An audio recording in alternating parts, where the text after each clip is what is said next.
Hey, everybody. Welcome to our sneak preview for Leading with Gratitude Live tomorrow. I'm your host, Chester Elton, the apostle of appreciation, coming to you live and in color from the Gratitude Epicenter of the Universe Summit in New Jersey.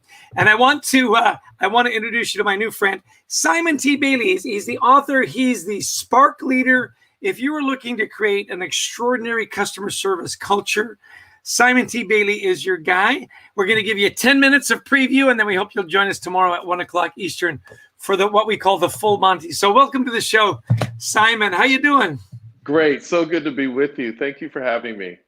Not a problem. It's really interesting. People, in COVID especially, any kind of drama, they're looking for ways to engage their customers.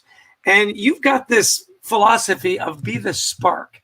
So give us a quick preview on SPARK is actually an acronym, right? So give us a quick preview of SPARK, the 5 platinum service principles for creating customers for life. Go. Yeah, so the foundation of our work is we ask over 1,000 clients, what is it that makes your culture different? And what we discovered, they hired men and women that had that spark, that fire in their belly, that fire in their eye, that they couldn't wait to serve the customer. And then those businesses realized when they transferred psychological ownership to employees, employees took ownership of being the spark for that customer. So simply put, being the spark is going the extra inch. Years ago, everybody said, go the extra mile. Now, in this world, it is about the extra inch. Think about what you do. Just don't do what you've always done. Excellent. It's so interesting. I loved your book. By the way, available on Amazon and everywhere, right? It's a quick read. It's beautifully laid out. I love the graphics and everything. I love the orange color being my favorite color. One of the things you talk about, you say hire to fit, hire people that are excited to give great customer service. You say something that I thought was just so obvious. It says, if you're a manager hiring people, hire kind people. I mean, why did you even need to say that in your book? Years ago, when I worked at Disney, what I discovered in the theme park industry where there's 100% turnover, Disney only has 20% turnover. Wow. And how they do that is they hire for attitude and train for success, because what they believe is training doesn't fix what management or HR doesn't catch. So when you hire people who are kind, they stay longer, they add more value, and they actually drive down your cost of recruiting them because they already have the right attitude. Instead of hiring a person who is more negative than an undeveloped piece of film, you hire that person who's already dialed in. So would you say that it was your experience at Disney that really shaped this whole idea of be the spark?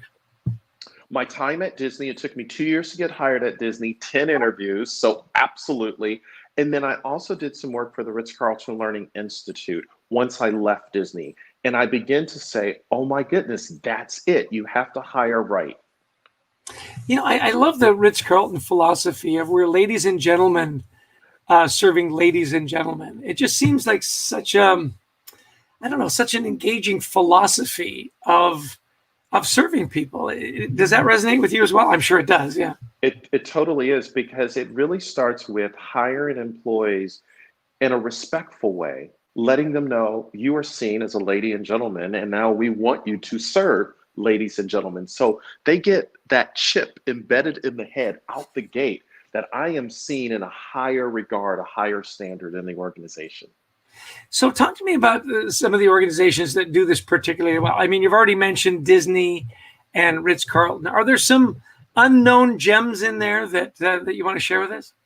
Wow, there are so many that I could go through, but one of the ones that is my favorite is Chewy.com. So when we were getting ready to go to print with the book, Melissa, our director of business operations, said, you got to hear this story. Her girlfriend had received her monthly subscription of pet food from Chewy.com, and she forgot to call them to cancel the subscription because her dog had passed away. So she calls Chewy.com, gets the person on the 800 number, and the person says, we are so sorry for your loss. Not only will we cancel your subscription, we will refund your money, and you don't need to send the food back to us. Well, she thought that was the end of the transaction. The next day, her doorbell rang, and there was a gentleman at the door with flowers and a sympathy card from Chewy.com. That's the way you do it. That's the spark. That's going the extra inch. That person on the other end of the line with Chewy.com didn't have to go to management to say, this lady just called, her dog died. What should we do? No, he was empowered to be the difference, or she was empowered to be the difference for that customer and made it happen.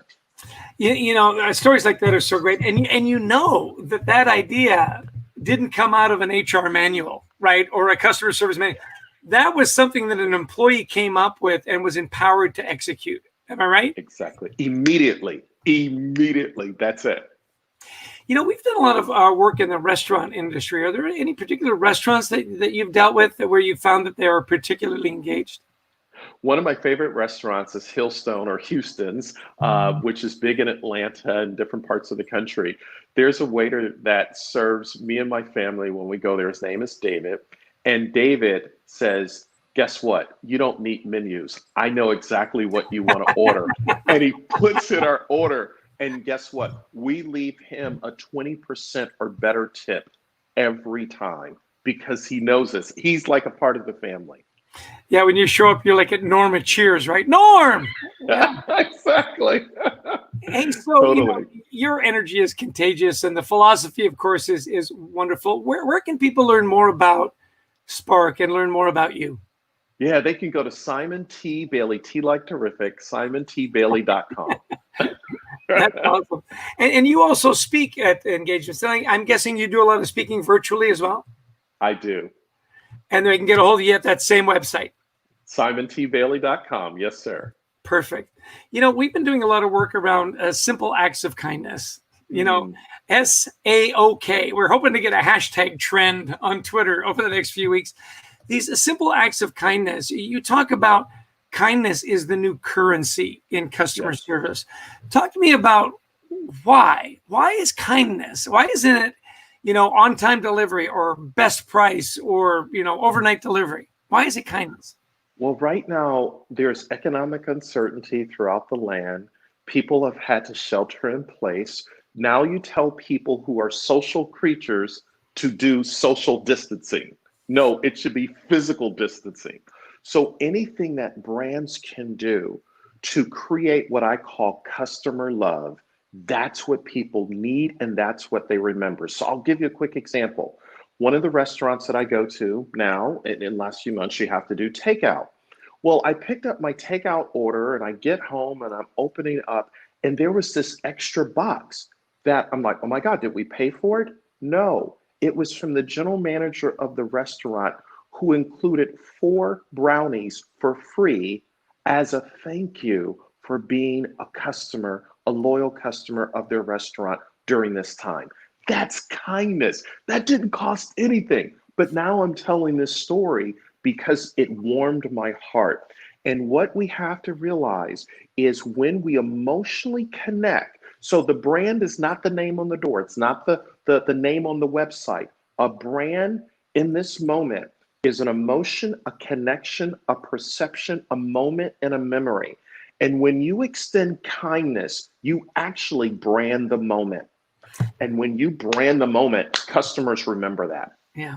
And you know, you think about that extra little something, the cost of that is, you know, is minimal. I'm not going to say it's nothing. You know, there is a cost something, right? That emotional connection, that extra little something. Well, listen, we promised 10 minutes. We're 15 seconds away. So we hope you'll join us tomorrow. It's 1 p.m. Eastern Standard Time.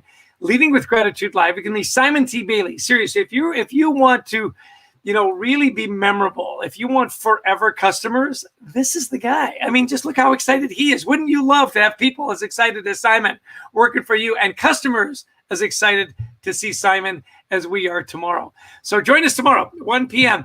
Wave to the crowd, Simon. We're going to do some music out. It doesn't end right away. So, you know, don't pick your nose or